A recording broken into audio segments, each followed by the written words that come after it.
Hi friends, this is Sarah from Crafting and Relaxing. Thank you so much for joining me. Welcome, and those of you who are new, thank you so much. This is a little bit different video.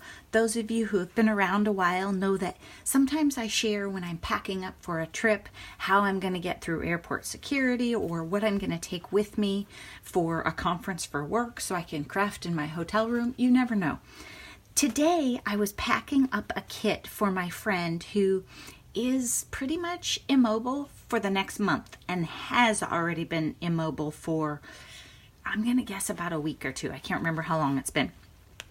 And she didn't know this was going to happen. It wasn't like it was a planned surgery, so she couldn't borrow a bunch of books from friends and clean her house. And she had a fall, and so she's been through surgery, and she now has a month before she can walk.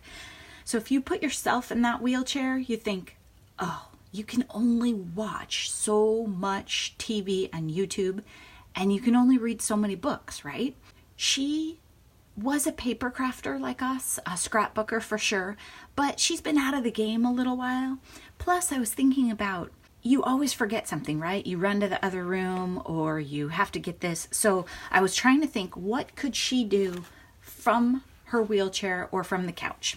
So I put together a little kit. And this kit was not meant to be cute. It was meant to be functional, okay? So I even picked the case based on her predicament.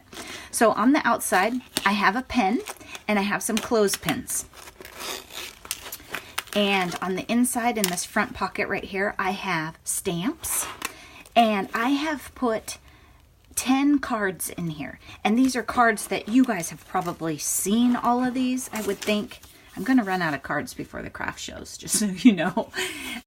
These are mostly thank you cards, and they're mostly fall. There is some variety, but I know that people have put together a meal train for her, and, you know, she's just one of those really independent people that would hate to ask for help.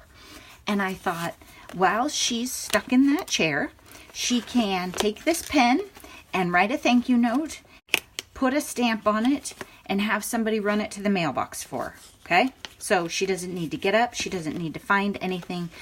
She probably has her phone, right? She can find anybody's address with her phone, probably. So I had that. Then I wrote her a little note right here.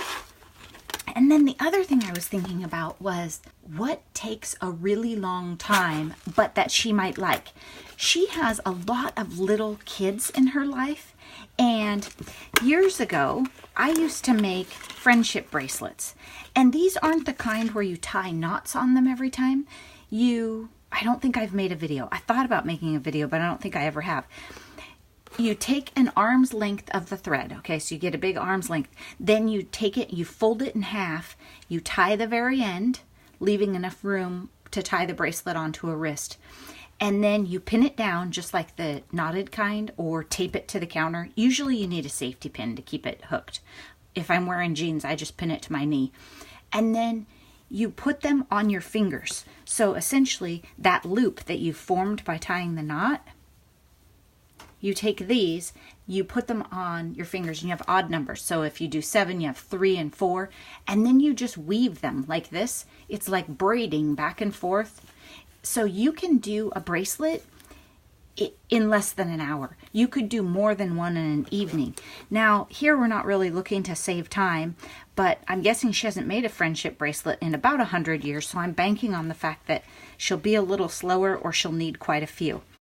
My color theory was based on, okay, Christmas is coming, Halloween, and here in the Valley, we are orange and black fans. So this is a household that will have lots of things in orange and black. So it would not be uncommon for little kids to wear orange and black bracelets anyway. So that's important to us. Just because we're in Oregon doesn't mean we wear yellow and green, people. Then I also just have some pastel colors I threw in here, some pinks and stuff. I was guessing, right? And if she doesn't want to make bracelets, I didn't want her to have like so many that she was like, what am I going to do with these? My friend is crazy. But I just thought it would be a fun idea. And then I tucked them in here and I sort of laid them out. And I wrote her directions slightly better than the way I told you. Not great, but I'll show her. And I put them on a bright piece of paper, and it has a paper clip with it because I thought that way if she wanted to clip it to something or with a bright yellow, it's less likely to get lost. And then that's why I have the safety pins right here for her to pin her bracelets while she's making them. And anytime you have your thread, you have to cut it, right? These are my fancy Dollar Tree travel scissors. I do have some slightly smaller, nicer ones, but there is a brand new puppy and there are little kids in her household, and I just thought, no, we're going to stick with that one.